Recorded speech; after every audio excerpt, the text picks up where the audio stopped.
ng pangingilabot sa loob ng haunted house.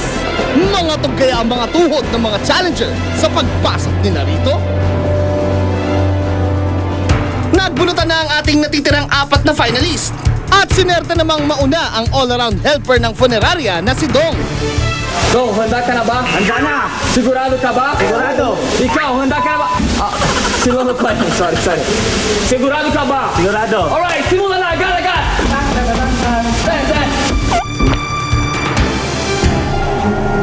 Maalusutan kaya ni Dong ang makipag-showdown kay White Lady sa Limbo Rock?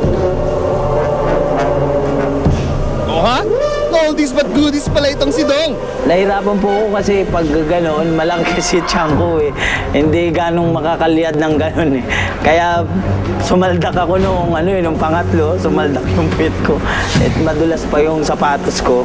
Eh, narawas naman doon sa pagkasaldak na natuloy pa ron. Congratulations, Dong! Sa'yo na ang tungkot ni Lolo Paeng! Next, kuhanin mo na ang lakit sa leeg ng manananggal! Go, Dong! Kaya mo yan! Sa pagpasok doon sa kwarto, yung pagbuka niya na gano'n, natsempuhan ko na hugutin agad yung pendant, kaya nakuha ko, kaya mabilis akong nakatakbo. Umubra naman kaya siya sa tug of war a la Capre! Noong una, inubad ko yung sapatos ko kasi kayang-kaya ko naman siyang hilahin eh. Kaso lang, nahihila niya ako kasi yung sapatos ko madulas eh. Kaya ginawa ko, binilisan ko sa bako, barinabad ko yung sapatos ko. Eh, nung nakabad ko, nahihila ko siya. Good job, kuya. Good job, Don. Mahulaan naman kaya ni Dong ang pangalan ng Batang Mumu, kapalit ng salamin ni Lolo Paeng. Ito na lang ang kulang at kumpleto na ang mga gamit na kailangan niya. Hala, Dong! Bilisan mo! Isipin mong mabuti kung anong pangalan ang pwedeng mabuo dyan sa mga letrang yan. Marami din akong binuo, kaso lang mali. Sinasabi nung bata na, mali yan, di yan pangalan ko. Ala, duda eh! Saan planeta naman galing yung pangalan yan, Dong?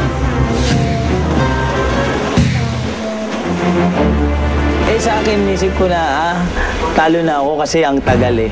Sabi kong ganun eh. Naku, Dong, bilisan mo. Naaagnas na ang bata sa kakahintay sa'yo. Diyan lang ako maisip eh. Wala ako.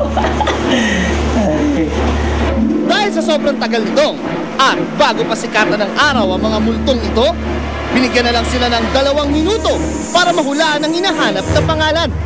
Come on, Don. The time is running. I'm sorry, Dong. Time is up. You're next. Alright, Reggie. Handa ka na ba? Handa na. Nagkakatakot?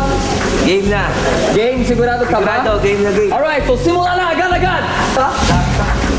Okay, simula na agad-agad.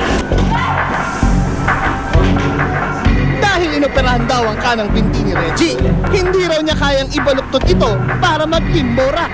Kala ko ano gagawin yun. Nag-rainbow rock ako, hanggang sa baba. Kaya hindi kaya talaga eh. Puro gano'n, tagilid hanggang matapos. Huwag iyang diskarte mo, Reggie! Go, go, go!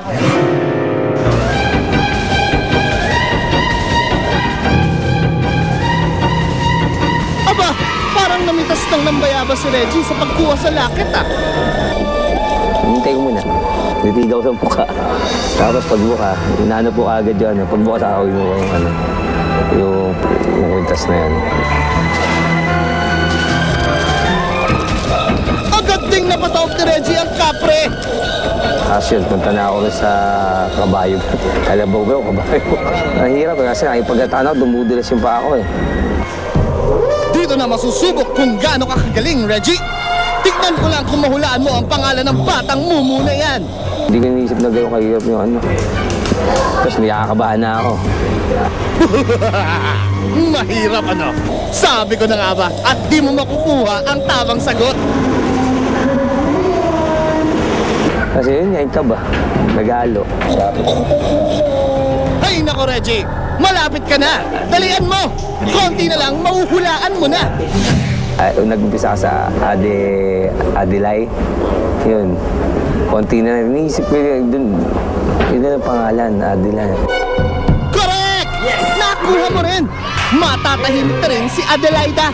Ang kapalit niyan, ang salamin ni Lolo Paeng. Sumatsamba na lang. Yun, tumama naman. Palaban talaga itong si Reggie. 4 out of 4 na gamit ni Lolo ang nakuha niya. Yes, ganon. Good job.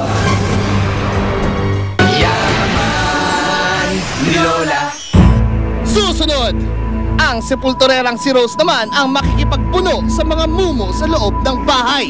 Yaman ni Lola.